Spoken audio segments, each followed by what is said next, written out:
First, create a curves adjustment layer. Increase the highlights in the curves adjustment layer to brighten them.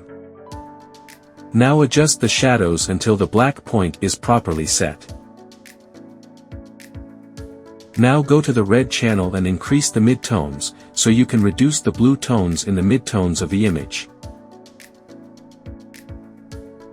If you look at the darkest parts of the image, you can see a greenish tone in the shadows. Go to the green channel. Drag the shadows to the right, so the greenish tone shifts to its opposite color.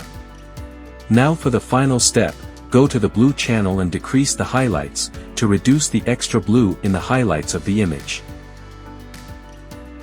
This is the before. And this is the after.